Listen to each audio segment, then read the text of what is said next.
Grace and peace, beloved St. Luke family.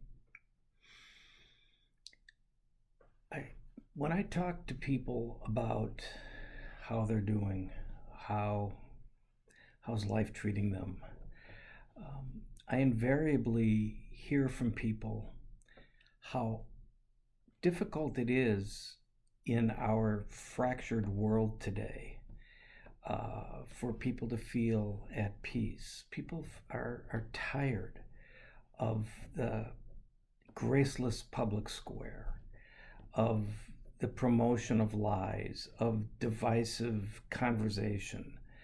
And now we're in the middle of a war. And I think that this is getting us down. It's getting people down.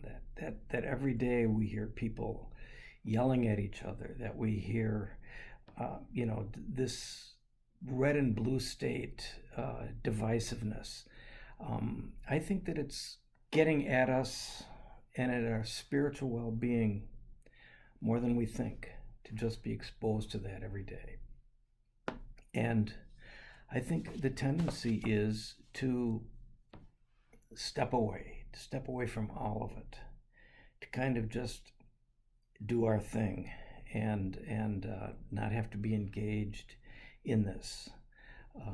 Many of us hold positions on social issues that are very dear to us, but sometimes we're afraid to share them because the reactions are so terrible. That's why I think a lot of people are kind of moving back from Facebook, Twitter, and other kinds of things.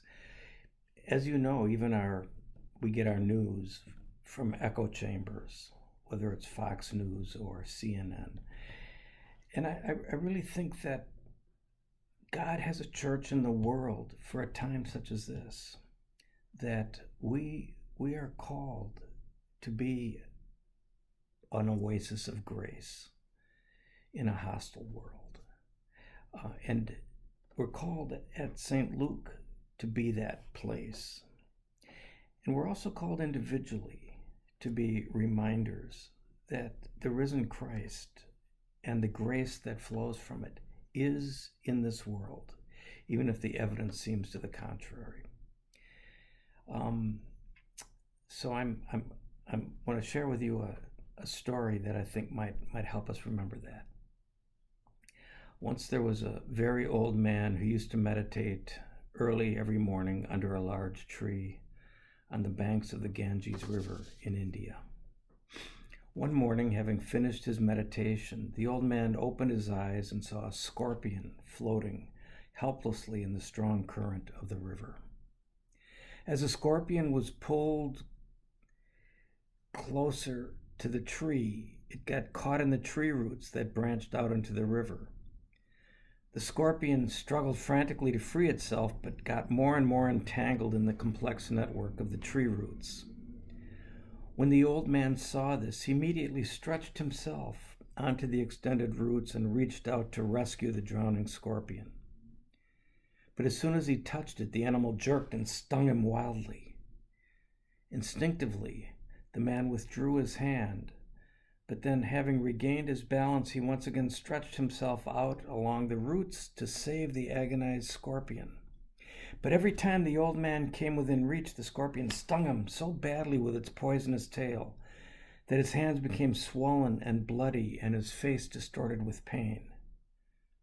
At that moment, a passerby saw the old man stretched out on the roots, struggling with the scorpion, and shouted, "Hey, stupid old man, what's wrong with you? Only a fool risks his life for the sake of an ugly, clueless creature. Don't you know that you may kill yourself trying to save that ungrateful animal?" Slowly the man turned his head and, looking calmly into the stranger's eyes, said, "Friend, because it is in the nature of the scorpion to sting, why should I give up my own nature to save?" And we can be tempted to answer the scorpion's stings in kind. But in our baptism, We've been given Christ's nature to save, to reach out, to be an oasis of grace in a graceless world. I believe that that is our call. I believe that's why we go to church, to again be filled with God's grace, so that we can be a part of God's graceful embrace of this stinging scorpion world which troubles us so much. We can't give in to the nature to sting. We must daily put in our baptism to strengthen our faith between you and me and Jesus, but also to strengthen our mission in the world with all who touch our lives.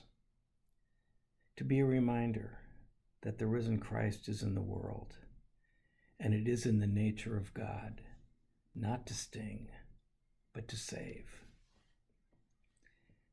May God grant you an oasis of grace in your life, and that you continue to be one with everyone who touches your life. God's peace. See you soon. Bye-bye.